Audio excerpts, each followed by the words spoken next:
ক্লাসরুমে পা রাখতেই উপর থেকে ঝরঝর করে গোলাপের পাপড়ি পড়তে শুরু করলো তের ওপর। আচমকা এমন হওয়ায় তে তো অবাকের চরম সীমানায় পৌঁছে যায়। দুই হাত তুলে দিয়ে ফুলগুলো স্পর্শ করতে থাকে। তে সামনের দিকে তাকাতেই দেখলো লাভ শেপের ফুল দিয়ে সাজিয়ে লেখা হ্যাপি বার্থডে টু মাই লাভ।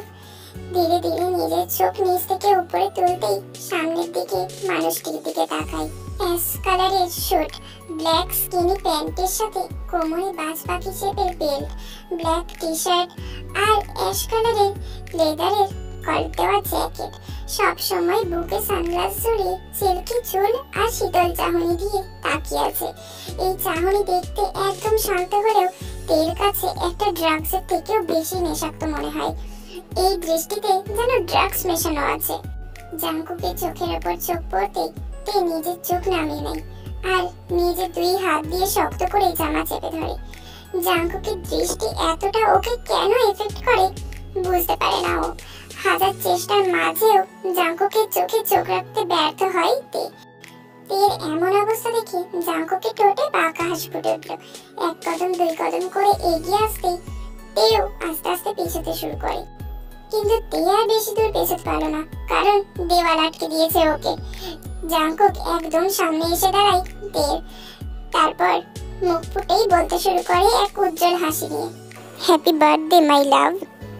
তের মনে হচ্ছে যেন দৃষ্টির সাথে সাথে ভয়েসে ড্রাগ মিশিয়ে রেখেছে এই জাংকুক। জাংকুকের ওই সিম্পল শব্দগুলো তের কাছে একদম বড় বড় পাথরের মতো ভারী লাগে, যার ওজন কখনো ও সামলাতে পারবে না, ইভেন ভবিষ্যতেও পারবে না। জাংকুক তের কানের কাছ থেকে মুখ সরিয়ে ওর দিকে তাকায়। তের চোখের পাপড়ি ঘন ঘন পড়ছে। জাংকুক বুঝতে পারছে তে ভীষণ ভাবে নার্ভাস হয়ে যাচ্ছে। তুমি এরকম কাঁপছো কেন তে? তে বেশ কাঁপা কাঁপা দৃষ্টি নিয়ে তাকায় জাংকুকের দিকে। জাংকুকের চোখে চোখ পড়তে ওর আশেপাশে সবকিছু যেন থমকে গেল। জাংকুকের এক দৃষ্টিতে তাকিয়ে আছে তের দিকে। ওদের মাঝে কয়েক ইঞ্চির দূরত্ব ছিল, সেটাও দূর করে দেয় জাংকুক। জাংকুকের নিঃশ্বাস তের নিঃশ্বাসের সাথে বাড়ি খাচ্ছে বারবার। ঘোরের মধ্যে চলে যাচ্ছে তে। চোখ বন্ধ করে ফেলে এবার তে। জাংকুকের গরম নিঃশ্বাস নিজের ঠোঁটের কাছে অনুভব করছে ও। Good morning good morning good morning, wake up and say good morning. অ্যালার্মের শব্দে চোখ খুলে ফেলে তে। জাংকুক উঠে বসে আশেপাশ খোঁজে তে। এবার নিজেকে নিজের রুমে আবিষ্কার করে। তার মানে এতক্ষণ স্বপ্নে ভাসছিল। কি স্বপ্ন ছিল? এই অ্যালার্মটা বাজার আর টাইম পেল না, আর একটু হলেই তো কেসটা। এবার তে জিভ কেটে গেল। ছি তে, কি সব ভাবছিস এসব? কি সব হাবি জাবি দেখা শুরু করেছিস, আবার বলছিস আর একটু হলেই তো। ভালো হয়েছে বাবা অ্যালার্মটা বেঁচে গেছে, না হলে যে কি হতো। সব ওই জাংকুকের দোষ, আমার মাথাটাই নষ্ট করে দিয়েছে।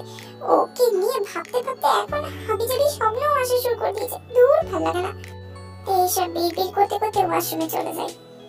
এই হলো কিম তেইয়ং, সুবিন আর ইয়নজনের মেয়ে, বাড়ির একমাত্র প্রিন্সেস। সুগা আর ইয়নুর ছোট্ট বোন, প্লাস ওদের একমাত্র হার্টবিট, যাকে ছাড়া ওদের দুই ভাইয়ের দিন তো শুরুই হয় না। আর যাকে নিয়ে এতক্ষণ ধরে রোমান্টিক ড্রিম দেখলো তিনি হচ্ছেন জিয়ন জাংকুক। ডাইনিং টেবিলে বসে নিউজ পেপার পড়ছে আর নিজের গ্রিন টি এনজয় করছে সুবিন। কেউ দেখে বলবেই না যে বয়সের পরিবর্তন এসেছে, শুধু ওর চোখে মোটা ফ্রেমের চশমাটাই অ্যাড হয়েছে। হাতে ফ্রুট স্যালাড আর টোস্ট নিয়ে সামনে বসে আছে ইয়নজুন। হয়েছে, অনেক পড়েছো, এখন ব্রেকফাস্ট করো। এবার ইয়নজুন সুবিনের হাত থেকে পেপারটা টেনে নিয়ে নেয়। আর একটুই বাকি ছিল ইয়নজুন। এই তোমারই একটু বাকি ছিলটা না, আমি আধ ঘন্টা ধরে বসে বসে শুনে আছি। এখন চুপচাপ ব্রেকফাস্ট করো। আচ্ছা ঠিক আছে করছি। তুমি এখন আমাকে একটু ভয় পাও না তাই না ইয়নজুন? যেখানে আগে আমি হিটলারগিরি করতাম, সেখানে এখন তুমি করো আমার উপর।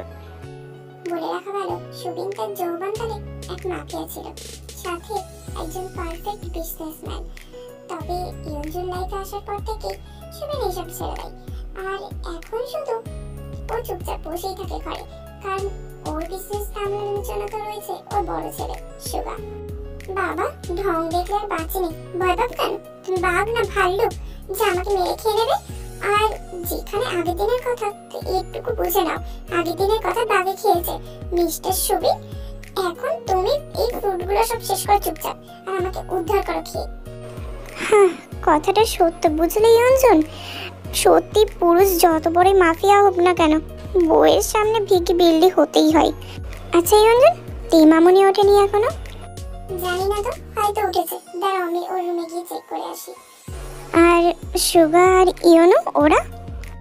সুগার নাকি জরুরি মিটিং ছিল, তাই ও ভোরেই বেরিয়ে গিয়েছে। আর ইওনো তো রাতে বাসায় ফিরেনি, কল করে বলে দিয়েছিল যে বন্ধুর সাথে আছে। এই দুটোকে নিয়ে পারি না। একদিকে সুগা, যে কাজ ছাড়া কিচ্ছু বোঝে না, সব জিনিস ওর পারফেক্ট চাই। যদি কোনো কাজ পারফেক্ট না হয় তাহলে রাগের সামনে আগুনও ঠান্ডা মনে হবে। আর অপরদিকে ইউনু এত বড় হয়ে গেছে, কিন্তু রেসপন্সিবিলিটি বলতে এখনও কিছু বোঝে না। অফিসার আর সিবিআই অফিসারের মতো কাজ করে, কিন্তু হাবভাব হচ্ছে কেজির বাচ্চাদের মতো। এই ইউনু যে কবে শুধরাবে আল্লাহ মালুম। তুমি এবার কিন্তু একটু বেশি বেশি বলছো সুবিন। ওরা দুজনেই নিজেদের দিক থেকে একদম পারফেক্ট, আর কাউকেই শুধরানোর প্রয়োজন নেই, বুঝলে? Good morning Babai. Good morning আম্মি। সিঁড়ি বেয়ে দৌড়ে নেমে সুবিনের পাশে বসলো তে। Good morning my princess. Juice আর ফ্রুট স্যালাড এগিয়ে দিয়ে ইয়ঞ্জন তেকে বলে, এই নাও, এইগুলো ফিনিশ করো। আম্মি, এইগুলো খাবো না আজকে। খাবে না মানে? ও আম্মি, আজ আলু পরোটা খাবো। তে, আজকে এইগুলো খেয়ে নাও, কালকে প্রমিস আলু পরোটা বানিয়ে দেবো। নো নো, আজকেই আমি খাবো। এত করে বলছি যখন বানিয়ে দাও না ইয়ঞ্জন। আর তাছাড়া আজকে আমার প্রিন্সেসের বার্থডে, তাই আজকে ওর যা কিছু বলবে তাই তুমি বানিয়ে দেবে, ওর মন মতো হবে। ঠিক আছে, আমি বলছি স্টাফকে বানিয়ে দেবে এক্ষুনি। না, কোনো স্টাফকে বলে হবে না, আমি তোমার হাতের আলু পরোটা খাবো। উফ, আমার ছেলেরাও আমাকে এতটা জ্বালায় না যতটা তুমি আমাকে জ্বালাওতে। কারণ তোমার ছেলেরা দুইটা, আর আমি হলাম ওয়ান পিস, তাই না বাবাই? One and only princess. এই শুরু হলো বাপ আর বেটির নটাঙ্কি। দেখতে দেখতে আমার চোখটা পচে গেল। হ্যাঁ, তোমারই কার্বন কপি। সুবিন, একটা কথা মাথায় রেখো, যতই বিড়বিড় করে বলো না কেন, যার নিয়ে কথা বলছো না, কথাটা কিন্তু সঠিক মানুষের কানেতে গিয়ে পৌঁছে যায়, বুঝেছো? ভীষণই ভাবে একটা চোখ রাঙানি দিয়ে তারপর চলে যায় আলু পরোটা বানাতে। বাবাই, আমি কি বলে গেল? কিছু না মামনি, কিচ্ছু বলে যাইনি। তোমার মা বুঝতেই তো পারছো, একটু স্ক্রু ঢিলা আছে। কিম গ্রুপ অফ ইন্ডাস্ট্রির অফিসের সব স্টাফ সিইও কেবিনের বাইরে কান পেতে আছে। ভেতর থেকে চিল্লানোর শব্দ স্পষ্ট শোনা যাচ্ছে। ভেতরে ক্লাস চলছে ম্যানেজার ওসিকে, আর ক্লাস নিচ্ছে সুগা। বলতে গেলে এই সুগা হলো সুবিনের কার্বন কপি। কথা বলার স্টাইল, ড্রেসিং সেন্স, অ্যাটিটিউড, আর সবচেয়ে বেশি হচ্ছে অ্যারোগেন্স।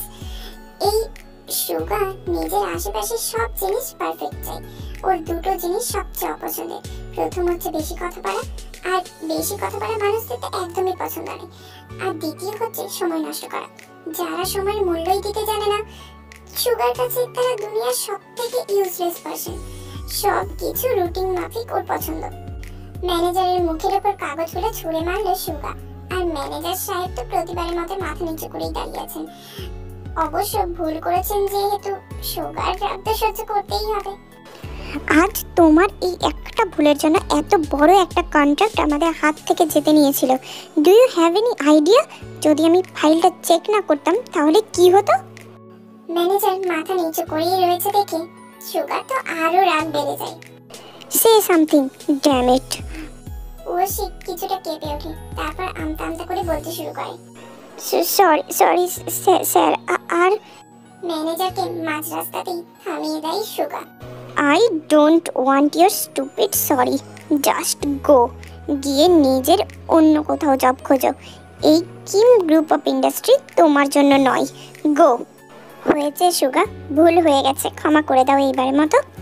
জিহব তো কেবিনে প্রবেশ করতে করতে এইসব দেখে তাই ভিড় খাওয়ার অবস্থা হয়েছিল। আঙ্কেল আপনি? আসতেই হলো, কিছু কথা ছিল তাই। জিহব সুগার সাথে কথা বলতে বলতে ম্যানেজারকে ইশারা করলো কেটে পড়ার জন্য। ম্যানেজারকে আর পাইকে সাথে সাথে ইশারা পেয়ে কেটে পড়ে। তোমার রাগের ভয়ে তো স্টাফরা কখন যেন অফিস ছেড়ে চলে যাবে তুমি টেরই পাবে না।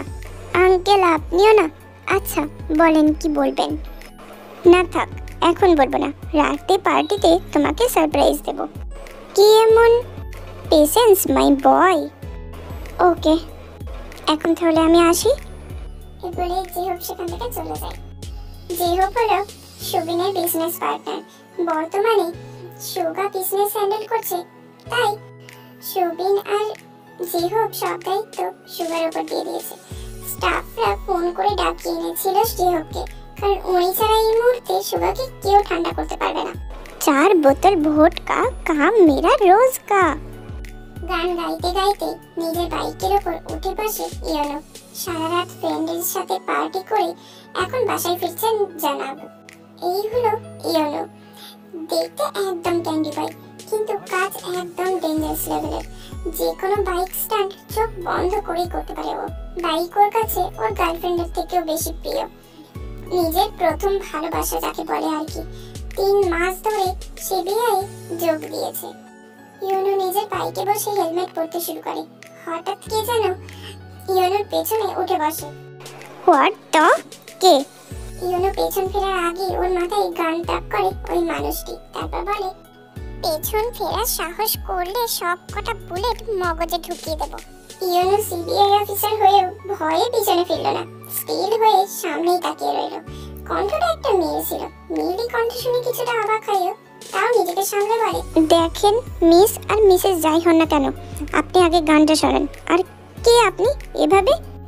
ইয়োনোকে মাঝপথে থামিয়ে দিয়ে নিজে বলতে শুরু করে, আমি কে সেটা আপনার না জানলেও চলবে। এই মুহূর্তে আমার ইউনিভার্সিটি পৌঁছানো বেশি ইম্পর্টেন্ট। এক্সাম আছে আর মাত্র 45 মিনিট বাকি। আর দ্রুত বাইকে স্টার্ট দিন ফার্স্ট। এটা কেমন কথা? মান না মান মে তেরা মেহমান। আগে আপনি নামুন আমার বাইক থেকে আর নিজের জন্য অন্য গাড়ি হায়ার করুন। মেয়েটি এবার গানটা ইয়োনোর মাথায় আরো জোরে ঠিকই করে, যা বলছি তাই করুন। অন্য গাড়ি হায়ার করার মতো সময় নেই আমার। আর মাত্র 40 মিনিট। আল্লাহ বাঁচিয়ে দিও। আপনি গাড়ি স্টার্ট দেবেন নাকি আমি আপনার উপর যাওয়ার টিকিট কাটবো? এই মাছি যে এমন কথা আবার বলে নাকি? এই তো স্টার্ট দিচ্ছি। ইউনিভার্সিটির নাম কি? মেয়েটির নাম বলতে ইয়োনো বাইক স্টার্ট দেয়। ইয়োনো ভয়ে ভয়ে চালাচ্ছে, কিন্তু পেছনের মেয়েটির চেহারা এখনো পর্যন্ত দেখতে পাইনি। কিন্তু ওর ভয়েস শুনে ছোটখাটো ক্রাশ খেয়েছে। কিন্তু এই ক্রাশটা খাওয়া এই মুহূর্তে ঠিক সময় না। আপনি জানেন আপনি ভুল মানুষের সাথে পাঙ্গা নিয়েছেন। সিবিআই অফিসার আমি, চাইলেই এই মুহূর্তে আপনাকে হাজতে আটকে দিতে পারি। মেয়েটা ইয়োনোর কথা শুনে হেসে দিল, তারপর ডোন্ট কেয়ার ভাব নিয়ে বলে, আপনি তো আমাকে হাজতে পাঠাবেন, কিন্তু এই মুহূর্তে তো আমি চাইলে আপনাকে আল্লাহর দরবারে পাঠাতে পারি, তাও আবার বিনা ভিসায়। মেয়েটার কথা শুনে ইয়োনোর মুখ থেকে আর একটা কথাও বেরোয় না। হঠাৎ ইয়োনোকে চুপ করে যেতে দেখে পরিস্থিতি সামাল দিতে মেয়েটি বলে, বাই দ্য ওয়ে আমি জেনি, আর আপনি? কি কারমেনি? মেনি না, জেনি। উফ, চেঁচাচ্ছ কেন বুঝছি না। তোমার নাম? ইয়োনো। তোমার আর আমার নাম মিলিয়ে অনেক সুন্দর একটা কম্বিনেশন হয়, লাইক জেনু। না, একদমই নাইস না, কারণ তুমি আমার নামটাকে একদম বরবাদ করে দিয়েছো। ভার্সিটির সামনে আসতে জেনি নেমে যায়, কিন্তু ইয়োনো গান তাক করার জন্য পেছনে ফিরতেও পারছে না।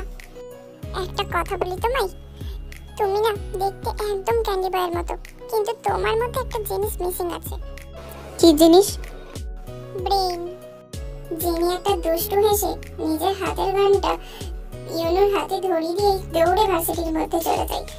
ইয়োনো তো বোকার মতো তাকিয়ে আছে জেনি যাওয়ার দিকে। আর তার থেকেও বেশি বোকা বলে গেল যখন সে নিজের হাতের দিকে তাকালো, কারণ সেটা কোনো গান নয়, সেটা একটা মার্কার পেন। এটা তো ধোঁকা। এই ইয়োনোর সাথে ধোঁকা? ওই জেনিমেনিকে তো আমি ছাড়বো না।